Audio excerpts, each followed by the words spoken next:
Welcome to another special edition of Go Vote Omaha. This is a candidate forum for Legislative District 20 in the Unicameral, presented by the League of Women Voters of Greater Omaha. I'm Jerry Simon, a League member and moderator for the forum. The League of Women Voters never supports or opposes political parties or candidates. We present this forum solely for voter education. Our format for the forum is as follows. Each candidate will have a 1-minute opening statement. We'll follow that with questions and answers. The questions have been prepared by the League of Women Voters. And each candidate will answer every question and have up to 90 seconds to do so. We'll finish the forum with 1-minute closing statements for our candidates. A timekeeper will alert the candidates when they have 30 seconds of time remaining and when to stop speaking. Before the forum, the candidates drew lots to determine their initial speaking order, which we will alternate throughout the forum. And I'll introduce them to you in that order now. There are 3 candidates running in the primary for Legislative District 20 seat in the unicameral. 2 of them will advance to the general election in November. And they are Jackie Collett, Chris Ann Dienstbier, and John McCollister.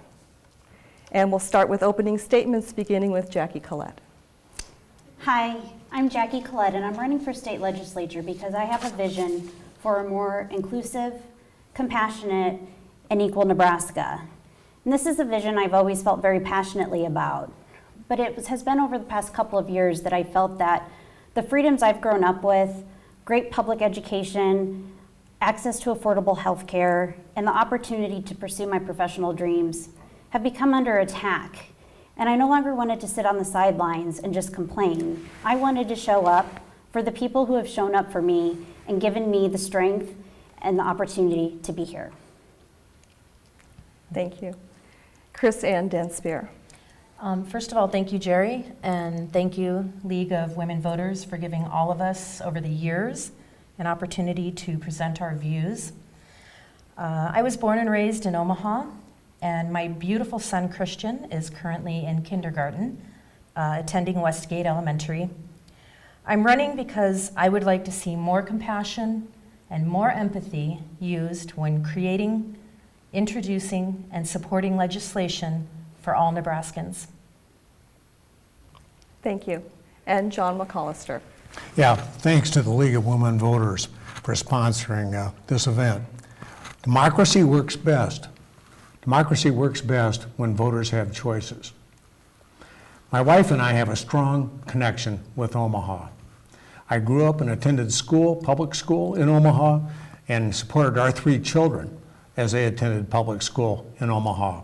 During our 4 decades in Nebraska and in Omaha, I was a scoutmaster, cub master, and was in a leadership position with the Mid-America Council, the Boy Scouts.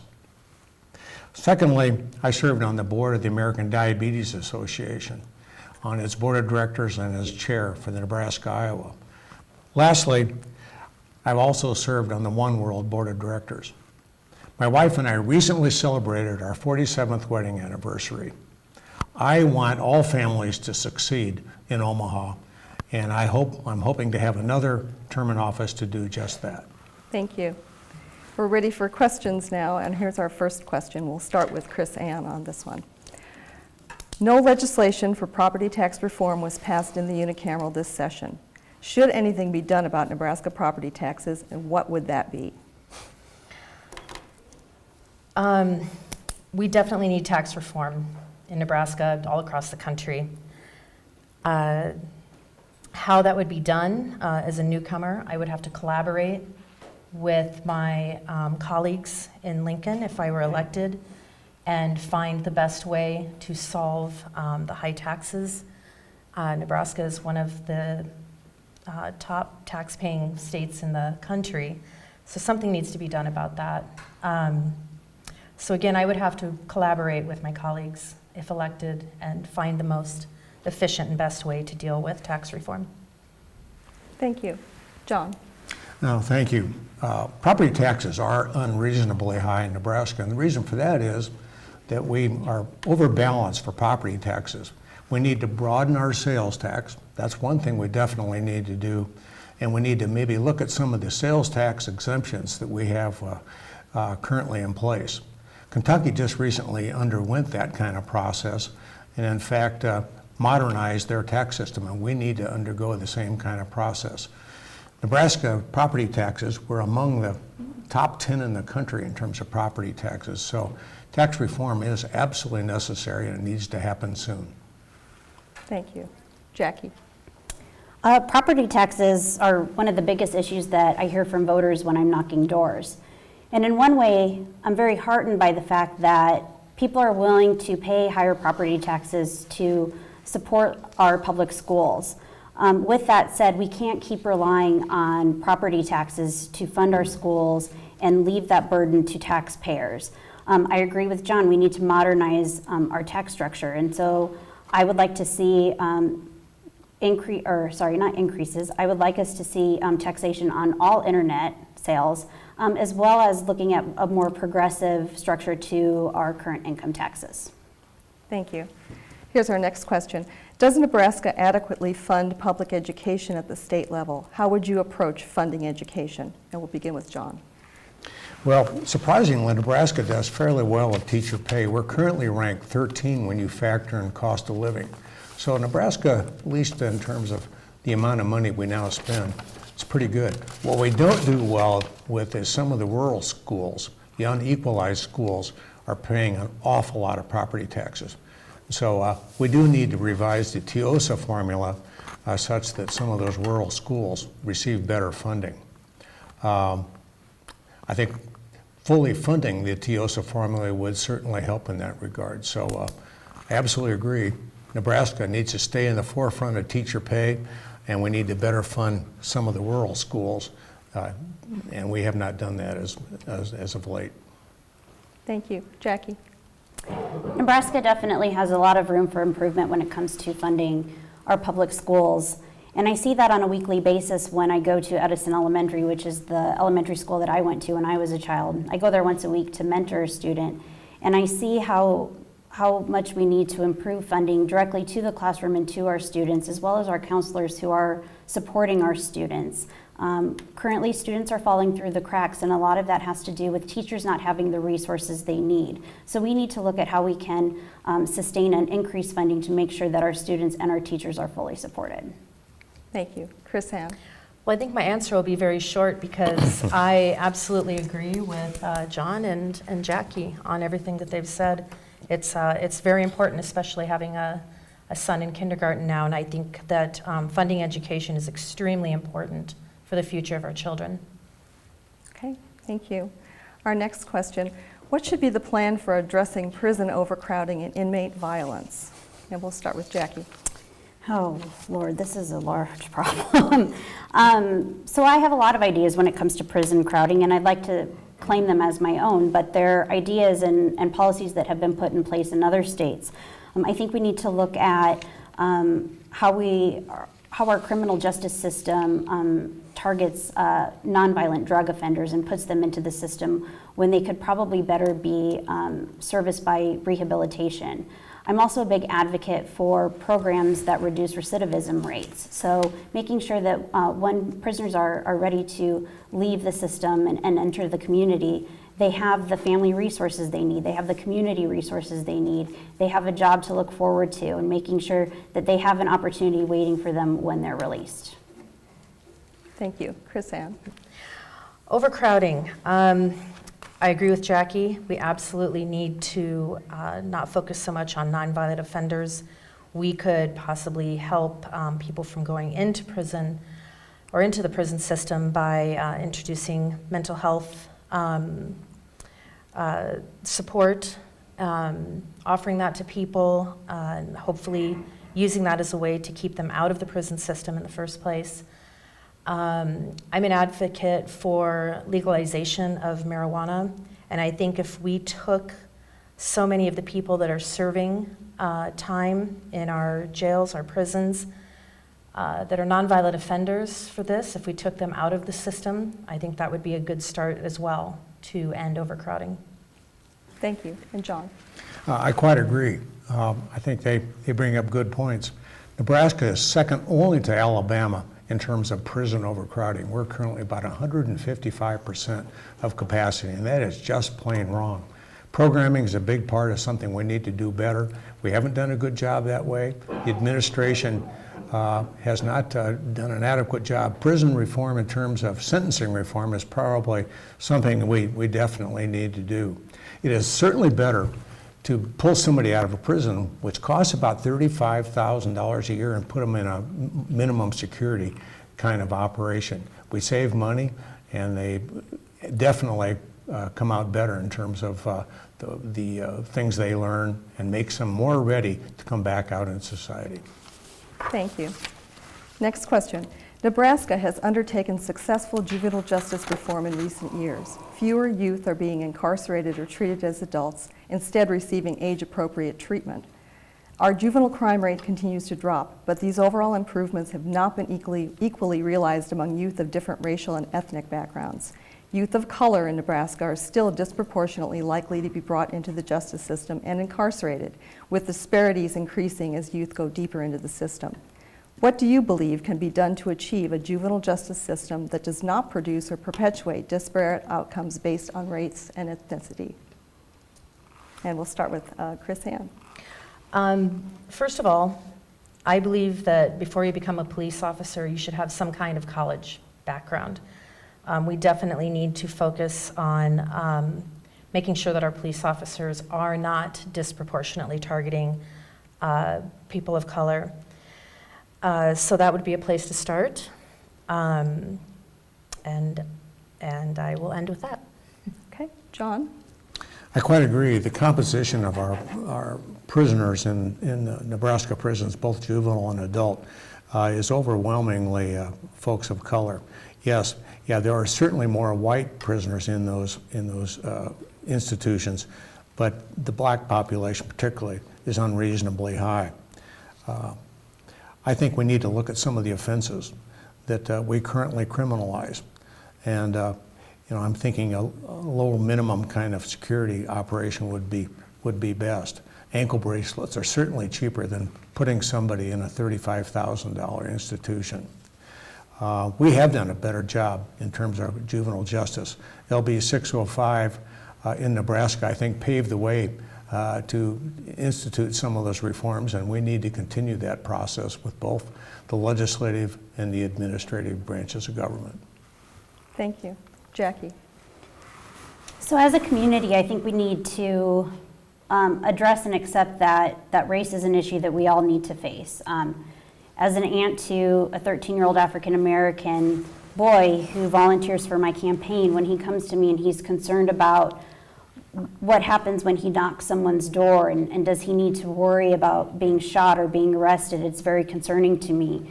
So I think we need to realize that when the system disproportionately targets African Americans, especially when we look at the defense system, a lot of African Americans who are living below the poverty level could never afford to hire an attorney, and therefore they're stuck with a public defender who isn't representing their interests, and I think that needs to change.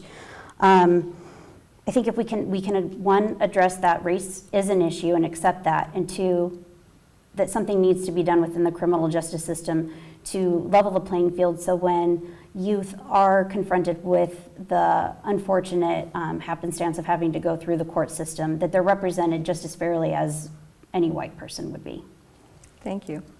Here's our next question, and we'll start with John on this one. How should we address the unmet health care needs of Nebraskans? Do you support expanding Medicaid? Well, I certainly have supported expansion of Medicaid. In fact, I offered 2 bills in the Nebraska legislature to do just that thing. Unfortunately, they failed. We've got over 90,000 people in Nebraska that do not have health insurance, and they're the working poor. 2/3 of them two-thirds of those folks are the working poor, and they're evenly divided between rural and urban. So definitely Medicaid expansion needs to occur. How do we pay for that? That's the critical question. When we passed Obamacare, that was revenue neutral. And so unfortunately, later on, that has changed, and it took away some of the revenue enhancements that made that budget neutral. Medicaid expansion needs to occur because citizens, the uninsured citizens in Nebraska need it. Thank you. Jackie? I'm a firm believer that health care is a right and it's not a privilege. I'm fortunate to have a job that has employee-sponsored health insurance. My husband does it as well, and so we don't have to worry about what happens to us when we get sick. Unfortunately, that's not the case for a lot of Americans, as John McCollister just pointed out, and I commend his efforts for trying to expand Medicaid in this state. Right now there's petitions circling, so I'm going to use this time to encourage anyone to sign that petition so we can get that on the ballot. So the 90 to 100,000 people right now who don't have access to health care can get access. One thing we need to remember is that when people have access to health care and they can be healthy, they then can go to work and become contributing members to our economy. And ultimately, that's what we all want to see. Thank you. Thank you. Chris Ann. I absolutely believe in expansion of Medicaid to cover everyone. I think health care should be a right for all people, as Jackie said.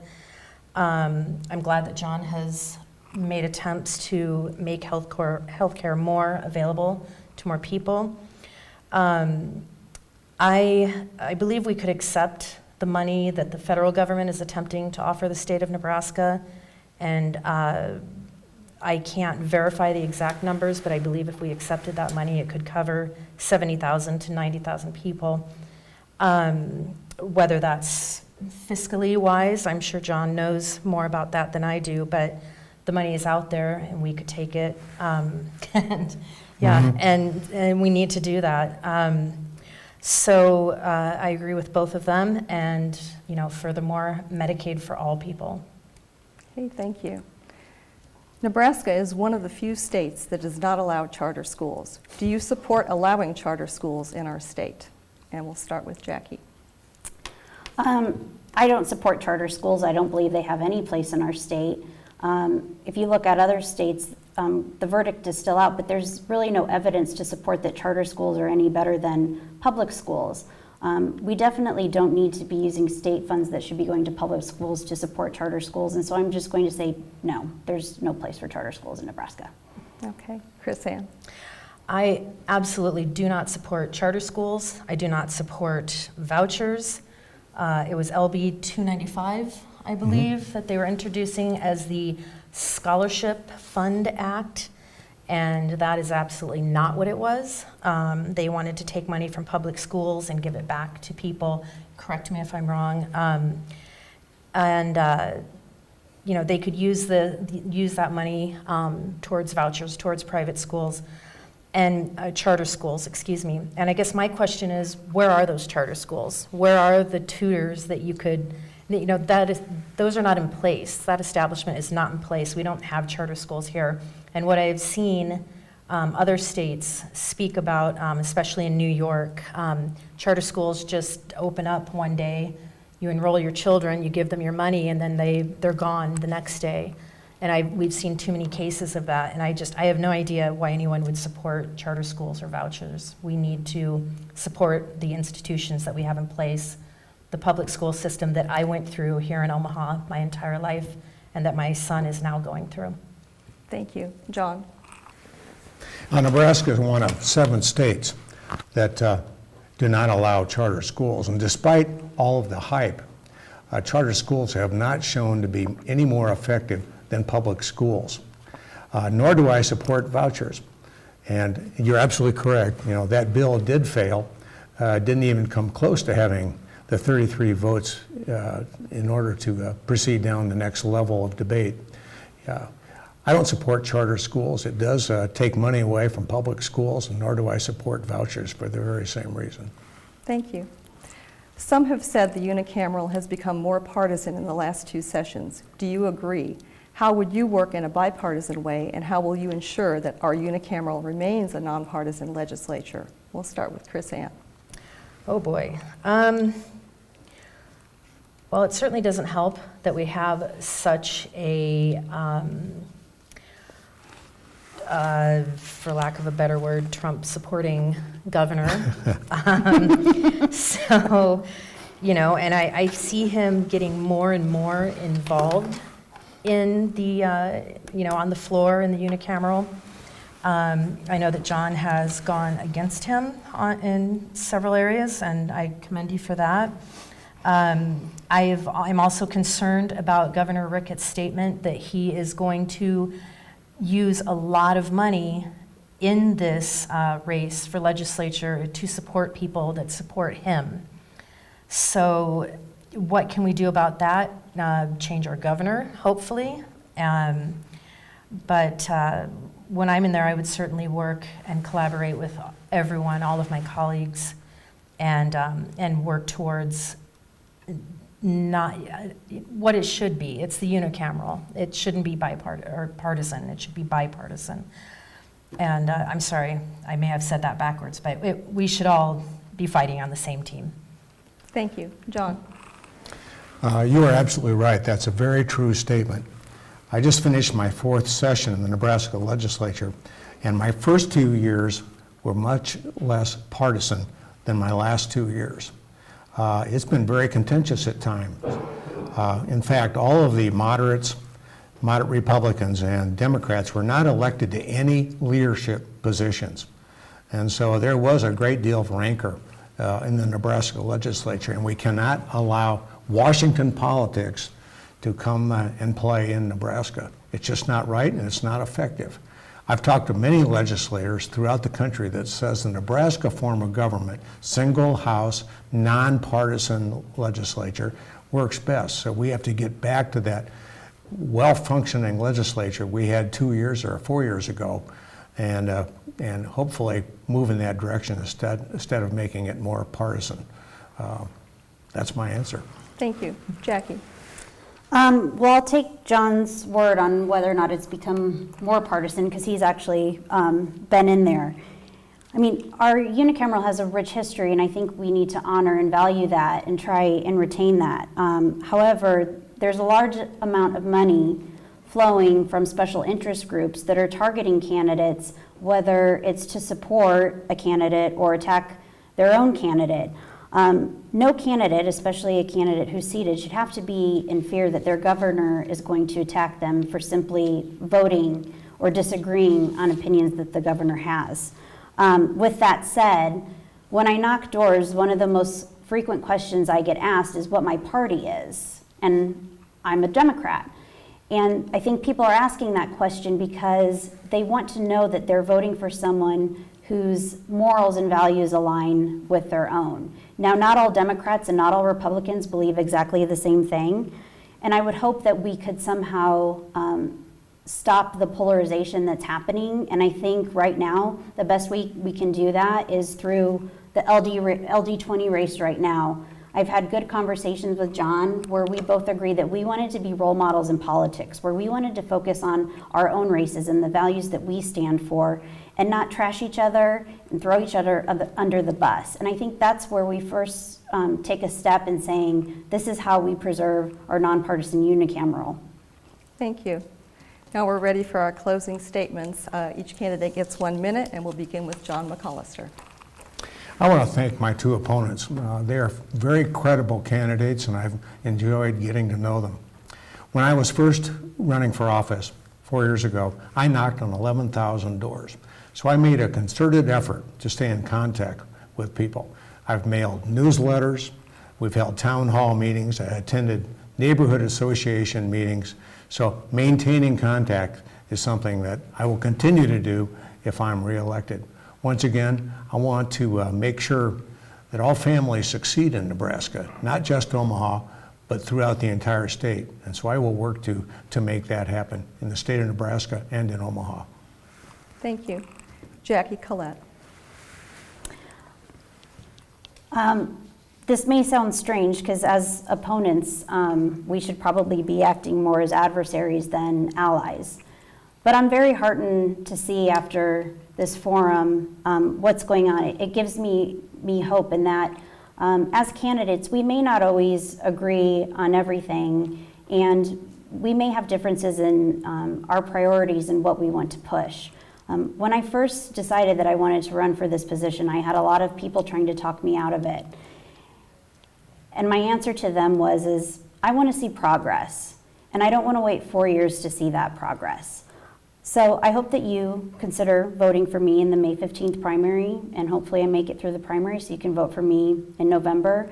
But I want to thank the League for having me here, and again, I want to thank my opponents for making this actually a pleasurable and rewarding experience. I couldn't hope for better people to run against. Thank you.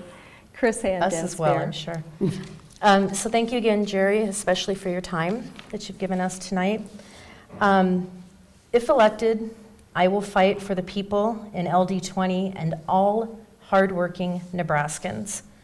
I will fight for those who are struggling to keep up with the cost of living. I will fight for those struggling to take care of their medical bills, their health care costs. I will fight for those families who are struggling to pay for childcare. But most importantly, I will fight for you. Please get out and vote on May 15th. It's very important that you do so. Thank you.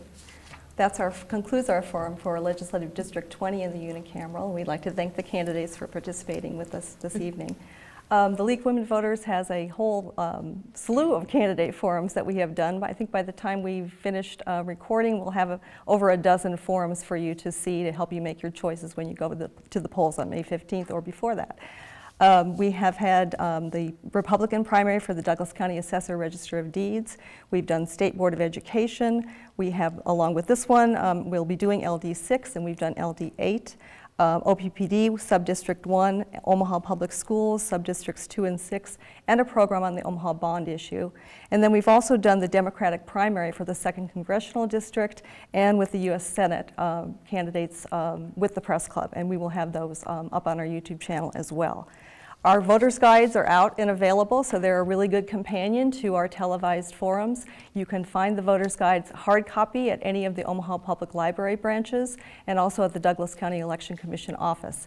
If you want to look at it online, you don't want all the paper, you can certainly do that. It's at omahalwv.org. And then if you go to vote411.org, we have the candidates were able to answer a few more questions than we could put in the printed guide. So that's our schedule for the May 15th primary. For the League of Women Voters, I'm Jerry Simon, reminding you to inform yourself about the candidates and the issues, and on May 15th, go vote Omaha.